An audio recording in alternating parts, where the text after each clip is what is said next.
복에 대한 말씀 암송 기도와 암송 찬양. 사무엘하 6장 11절 말씀. 여호와의 괴가 가드 사람 오베데돔의 집에 석 달을 있었는데 여호와께서 오베데돔과 그의 온 집에 복을 주시니라. 여호와의 괴가 가드 사람 오베에돔의 집에 석 달을 있었는데 여호와께서 오베데돔과 그의 온 집에 복을 주시니라.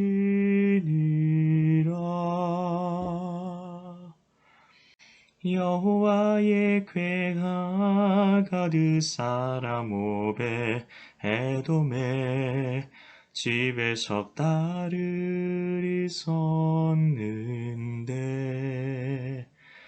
여호와께서 오베데돔과 그의 온 집에 복을 주시니라.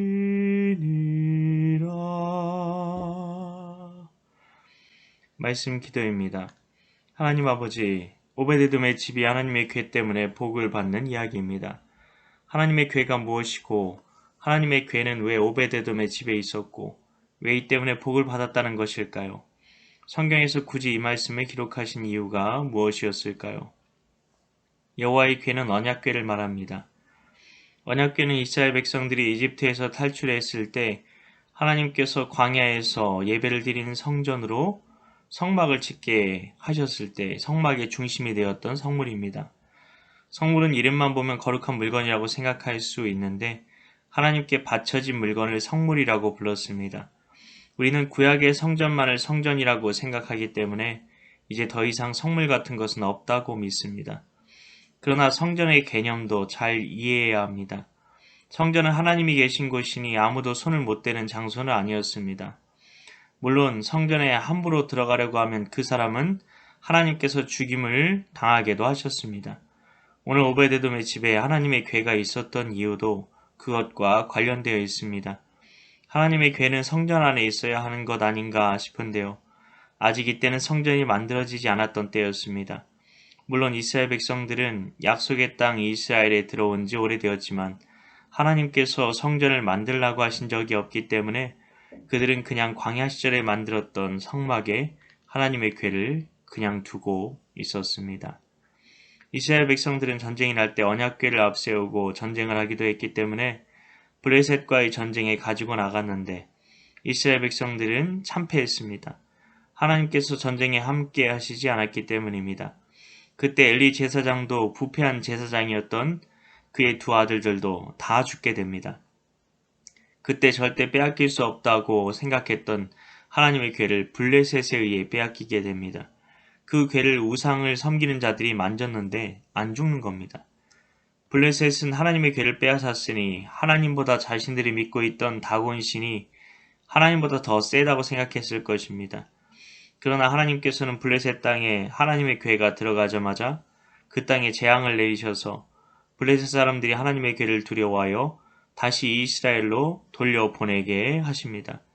하나님의 궤는 기럇 여아림 사람들이 사는 곳에 도착했고 하나님의 궤를 알아본 그들은 엘리아살에게 하나님의 궤를 지키게 하였습니다.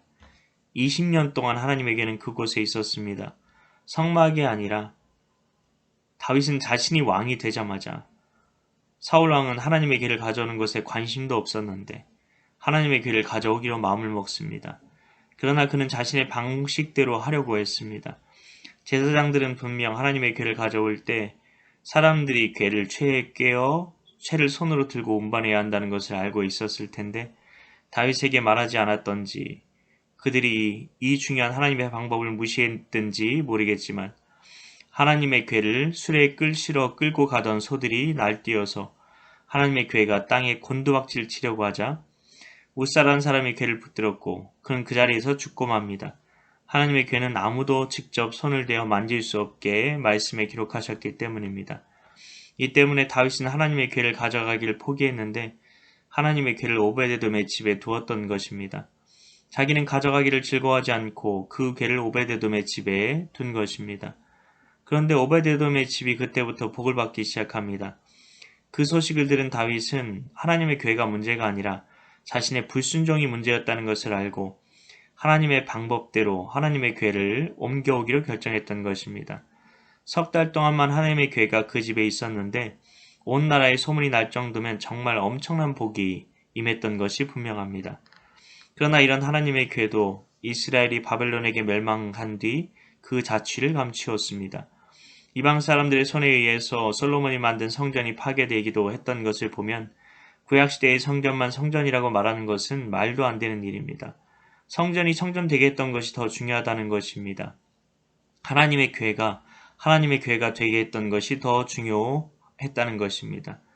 하나님의 임재, 하나님께서 거룩하게 구별하여 소유로 삼으심 때문에 구약시대의 성전이 의미를 가졌던 것이고 하나님의 교회가 의미가 있었던 것입니다.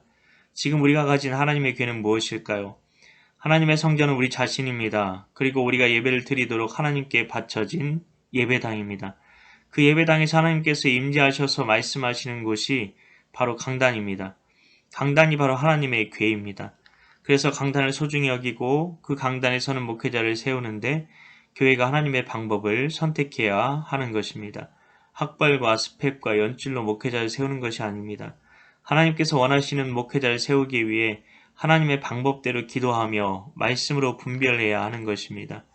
또 하나의 하나님의 교회가 있습니다. 우리 자신이 성전이기에 하나님의 성전에는 지성소라는 곳이 있습니다. 하나님과의 만남의 장소가 지성소입니다. 그렇다면 우리의 영혼인데 영혼 자체를 하나님의 교회라 할 수는 없을 것입니다. 그 영혼에 심겨진 말씀이 바로 하나님의 교회인 것입니다. 그래서 하나님의 교회를 언약교회라고 부르는 것입니다. 언약이 말씀이기 때문입니다. 하나님 아버지, 우리가 어떻게 복된 인생을 살아야 할지 다윗을 통해 살펴보았습니다.